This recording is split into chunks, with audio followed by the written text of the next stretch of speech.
Well, in the week since Supreme Court Justice Ruth Bader Ginsburg died, there's been a ton of analysis about potential nominees to take her place. One of those prospects, Amy Coney Barrett, has come under scrutiny, and it's not just because of her conservative opinions. So, believe it or not, Amy Coney Barrett is being linked to The Handmaid's Tale, Margaret Atwood's novel turned Hulu hit about a dystopian society that treats women as property of the government. These women deserve to be helped. I can't do this alone. A recent Newsweek piece titled How Charismatic Catholic Groups Like Amy Coney Barrett's People of Praise Inspired the Handmaid's Tale claimed that Barrett's group practices the same kinds of female subservience and uses the term handmaid. Senator, as you know, mainstream media already attacking Amy Coney Barrett, and a lot of it has to do with her religion. It's not the first time the media or the Senate have raised religion with potential nominees.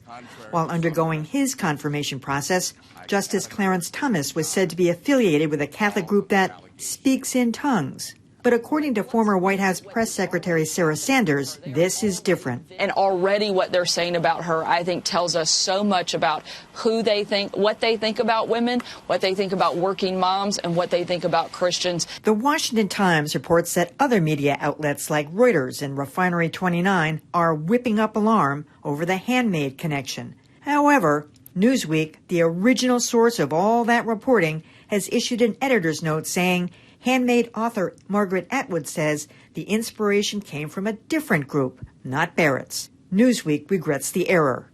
Oops.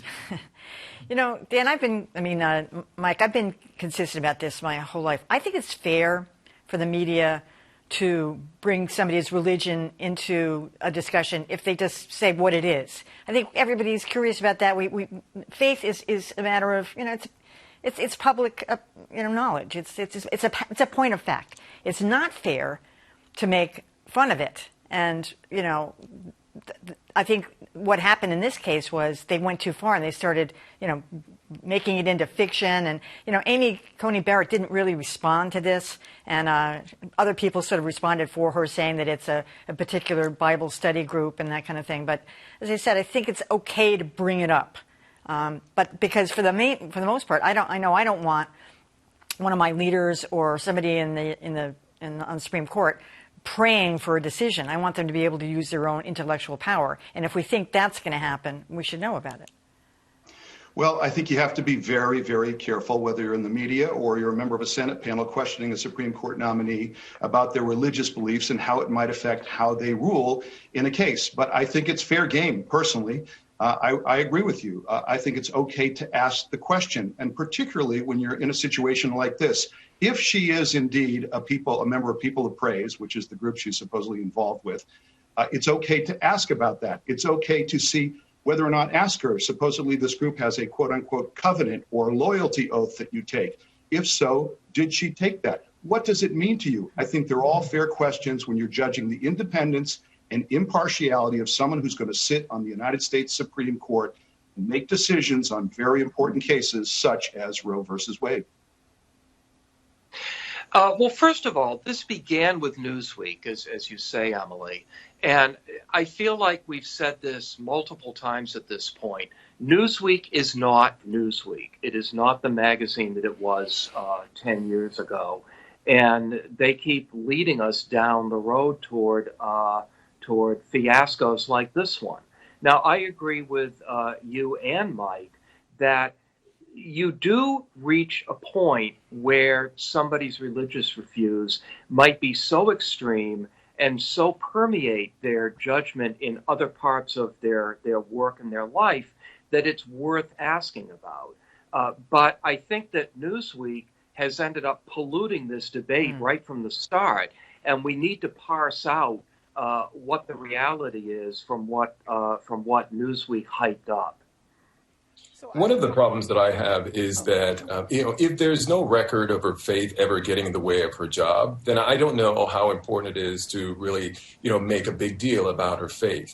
I should point out, I have a minor in religion, and so I've paid attention to these kinds of stories, for decades. And I think the bigger problem is that, in general, religion isn't covered in the way that other stories would be typically covered on an ongoing basis. Usually when there's a question about faith, it's controversy. It's, oh, did you hear what this faith and this sect or these are doing? So it becomes sort of this creepy curiosity, if you will, that people jump on. If for some reason everyone was covering faith on an ongoing basis about things that happen within the faith community, then this might not be such a big deal. It's not to say that there aren't, extreme things out there that you need to report on. But again, if there's no record at all of her faith getting in the way of her work, then I don't think this is something that should get this kind of attention.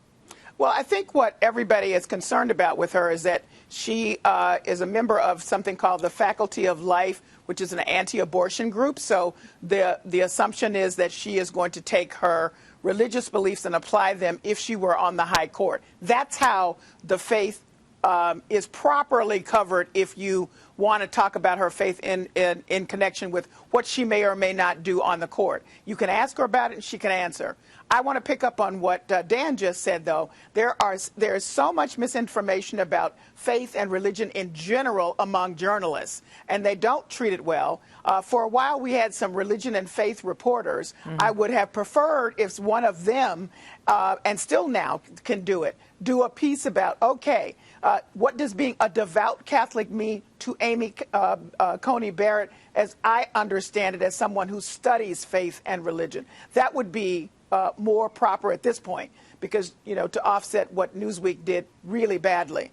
But it is okay if she has a very strong stand, as she does, about abortion, to ask the question, is that how you will rule if you are devout on the bench? That's okay. Yeah, Dianne Feinstein did ask her about it when she was going for her federal position, too. So she asked her about dogma, but she didn't ask her. So anyway. Yeah, you're right. But you can see where she was headed there. Right. So again, that's about covering religion and faith.